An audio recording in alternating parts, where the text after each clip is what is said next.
Kegiatan belajar 2. Orientasi integrasi nasional dalam bingkai NKRI.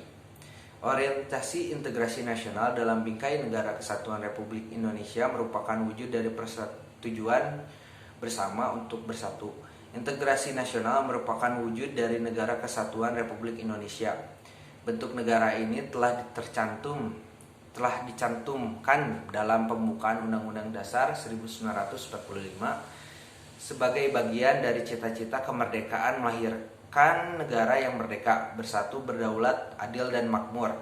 Selain itu, cita-cita kemerdekaan Indonesia untuk membentuk Negara Kesatuan Republik Indonesia juga ada di dalam sila ketiga Pancasila, yaitu Persatuan Indonesia.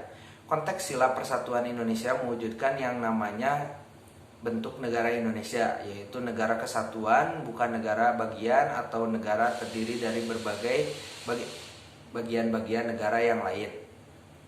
Dalam konsep negara kesatuan wilayah dan pemerintahan terpusat, pasal 1 ayat 1 Undang-Undang Dasar 1945 juga menyebutkan bahwa negara Indonesia ialah negara kesatuan yang berbentuk republik. Secara yuridis normatif, susunan negara Indonesia sejak didirikan menganut prinsip negara kesatuan. Membangun orientasi integrasi nasional. Konsep integrasi nasional bukan suatu konsep angan belaka atau suatu ide yang dibuat secara artifisial atau buatan, tetapi konsep integrasi nasional dibangun oleh para pendiri bangsa untuk menetapkan dasar-dasar negara yang kokoh bagi keberlangsungan persatuan dan kesatuan bangsa. Realitas kehidupan masyarakat yang menjemuk ini menjadi dasar pijakan pendiri bangsa Indonesia untuk mengukuhkan jati diri bangsa Indonesia sebagai negara yang bersatu. Integrasi menjadi bagian dari proses untuk mengukuhkan jati diri bangsa.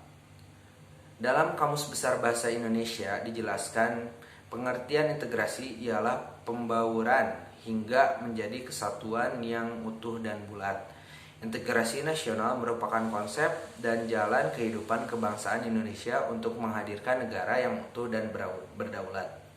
Negara yang utuh dan berdaulat dibangun atas dasar kehidupan kebangsaan dengan konsep negara kesatuan. Kemajemukan bangsa Indonesia adalah realitas objektif.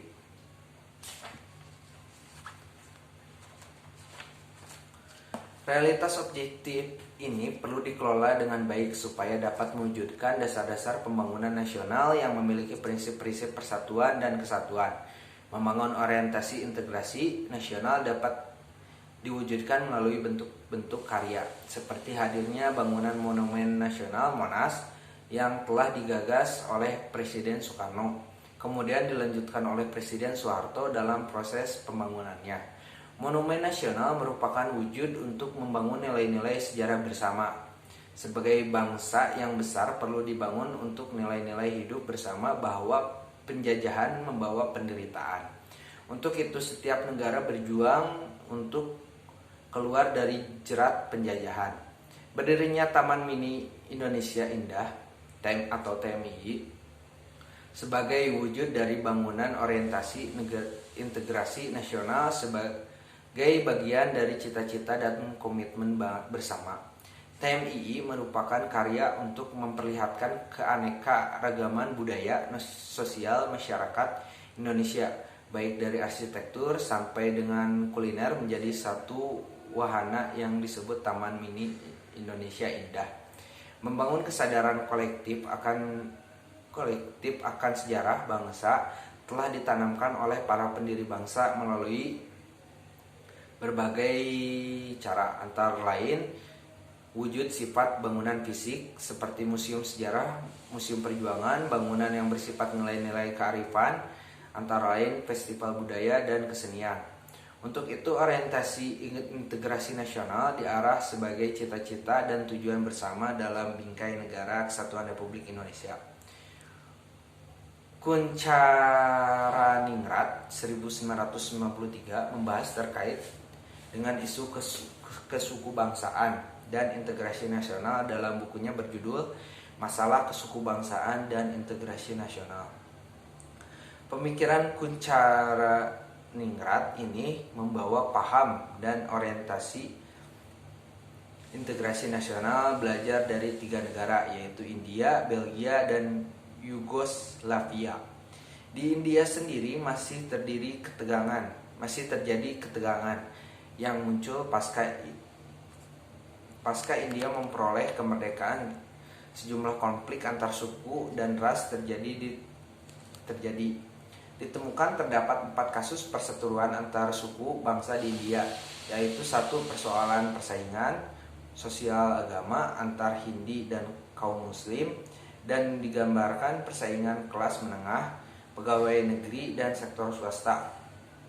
2 konflik antar kaum Hindu dan Sikh yang terjadi pada periode tahun 1970 sampai dengan 1980-an.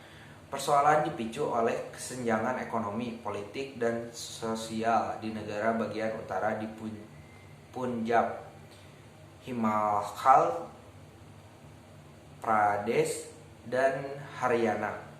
3. Ketegangan antara orang Hindu dan Tamil. Persoalan dipicu pada keputusan bahasa Hindi menjadi bahasa nasional.